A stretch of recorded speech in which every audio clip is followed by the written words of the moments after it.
ইতিহাসের আয়নায় আপনাদের স্বাগতম। প্রিয় বন্ধুরা, কল্পনা করুন আপনি দুপুরে ঘর থেকে বের হলেন আর মনে হলো যেন একটি বিশাল ওভেনের ভেতরে ঢুকে পড়েছেন। এমন কিছু দেশ রয়েছে যেখানে গ্রীষ্মকালে তাপমাত্রা 50 ডিগ্রি সেলসিয়াসেরও বেশি হয়ে যায়। কোথাও রাস্তার পিচ নরম হয়ে যায়, কোথাও গাড়ির ধাতব অংশ ছোঁয়া কঠিন হয়ে পড়ে, আবার কোথাও দিনের বেলা বাইরে কাজ করাই ঝুঁকিপূর্ণ হয়ে ওঠে।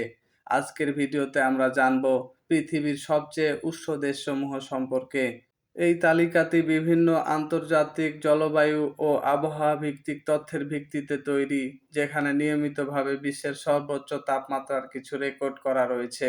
চলুন শুরু করা যাক। ১ নম্বর, কুয়েত। আমাদের তালিকার প্রথমে রয়েছে কুয়েত।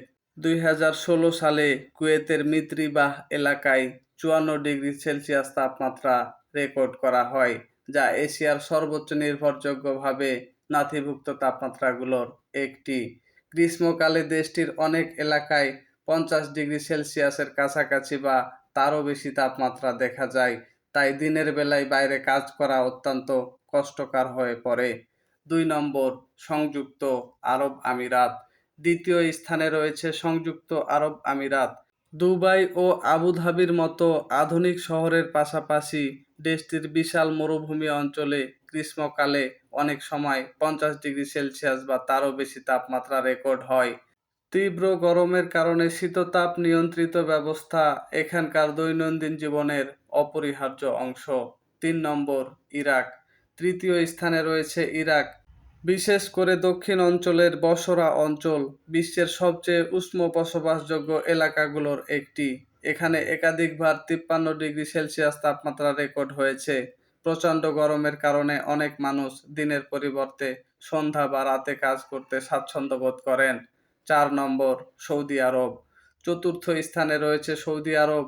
দেশটির বিশাল রুব আল খালি মরুভূমি বিশ্বের বৃহত্তম বালুময় মরুভূমিগুলোর একটি। গ্রীষ্মকালে বিভিন্ন অঞ্চলে ৫০ ডিগ্রি সেলসিয়াসের বেশি তাপমাত্রা রেকর্ড হতে পারে। প্রচণ্ড গরম ও শুষ্ক আবহাওয়া দেশটির অন্যতম বৈশিষ্ট্য। ৫ নম্বর, কাতার। পঞ্চম স্থানে রয়েছে কাতার। ছোট আয়তনের দেশ হলেও গ্রীষ্মকালে এখানে তাপমাত্রা ৫০ ডিগ্রি সেলসিয়াসের কাছাকাছি পৌঁছাতে পারে। এর সঙ্গে পারস্য উপসাগরের উচ্চ আর্দ্রতা যোগ হওয়ায় অনুভূত তাপমাত্রা আরও বেশি মনে হয়। ৬ নম্বর, সুদান। ষষ্ঠ স্থানে রয়েছে সুদান। গ্রীষ্মকালে দেশের অনেক অঞ্চলে তাপমাত্রা ৪৫ থেকে ৫০ ডিগ্রি সেলসিয়াস পর্যন্ত পৌঁছাতে পারে। রাজধানী খার্তুম বিশ্বের অন্যতম উষ্ণ রাজধানী হিসাবে পরিচিত।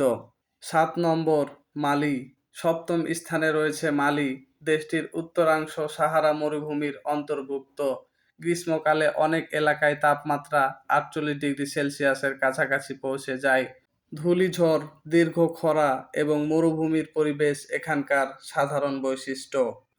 ৮ নম্বর, বুরকিনা ফাসো।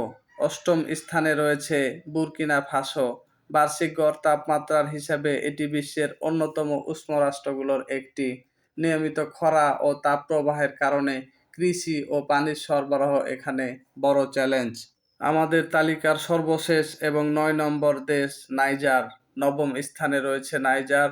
দেশটির বড় অংশ সাহারা মরুভূমির অন্তর্গত। গ্রীষ্মকালে অনেক এলাকায় তাপমাত্রা ৪৭ ডিগ্রি সেলসিয়াসেরও বেশি হতে পারে। তীব্র গরম, পানির সংকট এবং দীর্ঘ খরা এখানকার মানুষের দৈনন্দিন জীবনের অংশ। প্রিয় বন্ধুরা, পৃথিবীর সবচেয়ে উষ্ণ দেশগুলোর দিকে তাকালে বোঝা যায় প্রকৃতি কতটা বৈচিত্র্যময়। কোথাও মানুষ তুষার আর বরফের মধ্যে জীবনযাপন করে, আবার কোথাও ৫০ ডিগ্রি সেলসিয়াসেরও বেশি তাপমাত্রার সঙ্গে প্রতিদিন লড়াই করে। জলবায়ু পরিবর্তনের প্রভাবে ভবিষ্যতে এসব অঞ্চলে তাপপ্রবাহ আরও তীব্র হতে পারে। তাই পরিবেশ রক্ষা ও জলবায়ু পরিবর্তনের প্রভাব মোকাবিলা করা আমাদের সবার দায়িত্ব। আপনার কি মনে হয়, পৃথিবীর সবচেয়ে উষ্ণ দেশগুলোর কোনো এলাকাতে আপনি ১ সপ্তাহ কাটাতে পারবেন? কমেন্টে আপনার মতামত জানাতে ভুলবেন না। ভিডিওটি ভালো লাগলে একটি লাইক দিন, বন্ধুদের সঙ্গে শেয়ার করুন এবং পৃথিবীর বিভিন্ন দেশ, ইতিহাস, ভূগোল ও অজানা তথ্য নিয়ে এমন আরও ভিডিও পেতে আমাদের চ্যানেলটি সাবস্ক্রাইব করুন। ধন্যবাদ।